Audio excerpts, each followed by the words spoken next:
ஏசாயா தீர்க்கதரிசியின் புஸ்தகம் 2ஆம் அதிகாரம். ஆமோத்சின் குமாரனாகிய ஏசாயா யூதாவையும் எருசலேமையும் குறித்து கண்ட தரிசனம். கடைசி நாட்களில் கர்த்தருடைய ஆலயமாகிய பர்வதங்களின் கொடுமுடியில் ஸ்தாபிக்கப்பட்டு மலைகளுக்கு மேலாய் உயர்த்தப்படும். எல்லா ஜாதிகளும் அதற்கு ஓடி வருவார்கள். திரளான ஜனங்கள் புறப்பட்டு வந்து, நாம் கர்த்தரின் பர்வதத்துக்கும் யாக்கோபின் தேவனுடைய ஆலயத்துக்கும் போவோம் வாருங்கள். அவர் தமது வழிகளை நமக்கு போதிப்பார், நாம் அவர் பாதைகளில் நடப்போம் என்பார்கள். ஏனெனில் சியோனிலிருந்து வேதமும் எருசலேமிலிருந்து கர்த்தரின் வசனமும் வெளிப்படும்.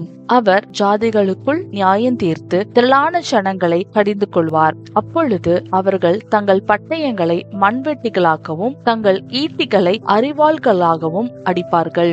ஜாதிக்கு விரோதமாய் ஜாதி பட்டயம் எடுப்பதில்லை, இனி அவர்கள் யுத்தத்தை கற்பதும் இல்லை. யாக்கோபின் வம்சத்தாரே, கர்த்தரின் வெளிச்சத்திலே நடப்போம் வாருங்கள். யாக்கோபின் வம்சத்தாராகிய உம்முடைய ஜனத்தை கை நெகிழ்ந்தீர்கள். அவர்கள் கீழ்த்திசையாரின் போதகத்தால் நிறைந்து பெலிஸ்தரை போல் நாள் பார்க்கிறவர்களாயிருந்து அந்நிய புத்திரர் மேல் பிரியப்படுகிறார்களே. அவர்கள் தேசம் வெள்ளியினாலும் பொன்னினாலும் நிறைந்திருக்கிறது, அவர்கள் பொக்கிஷங்களுக்கு முடிவில்லை.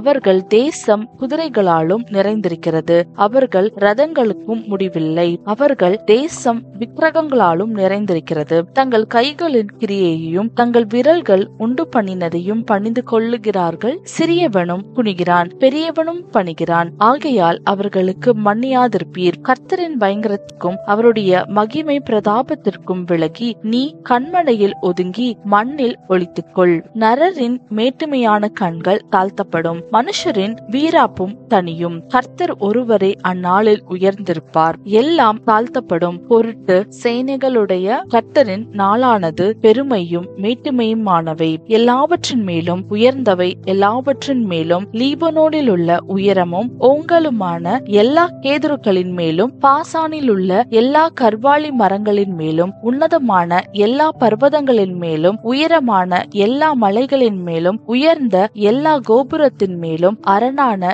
எல்லா மதிலின் மேலும் தர்ஷீசின் கப்பல்கள் எல்லாவற்றின் மேலும் எல்லா சித்திர வினோதங்களின் மேலும் வரும். அப்பொழுது நரரின் மேட்டுமை தாழ்ந்து மனுஷரின் வீராப்பு தனியும். கர்த்தர் ஒருவரே அந்நாளில் உயர்ந்திருப்பார். விக்கிரகங்கள் கட்டோடே ஒளிந்து போம். பூமியை தத்தளிக்க பண்ண கர்த்தர் எழும்பும் போது அவருடைய பயங்கரத்திற்கும் அவருடைய மகிமை பிரதாபத்திற்கும் விலகி கண்மலைகளின் கெபிகளிலும் பூமியின் குகைகளிலும் புகுந்து கொள்வார்கள். பூமியை தத்தளிக்க பண்ண கர்த்தர் எழும்பும் அந்நாளிலே அவருடைய பயங்கரத்திற்கும் அவருடைய மகிமை பிரதாபத்திற்கும் விலகி கண்மலைகளின் வெடிப்புகளிலும் குன்றுகளின் சந்துகளிலும் புகுந்து கொள்ளும்படிக்கு மனுஷன் பணிந்து கொள்ள தனக்கு உண்டாக்கி இருந்த தன் வெள்ளி விக்கிரகங்களையும் தன் பொன் விக்கிரகங்களையும் மூஞ்சோறுகளுக்கும் துரிஞ்சல்களுக்கும் எரிந்து விடுவான். நாசியிலே சுவாசமுள்ள மனுஷனை நம்புவதை விட்டுவிடுங்கள், எண்ணப்படுவதற்கு அவனே மாத்திரம் என்பதே.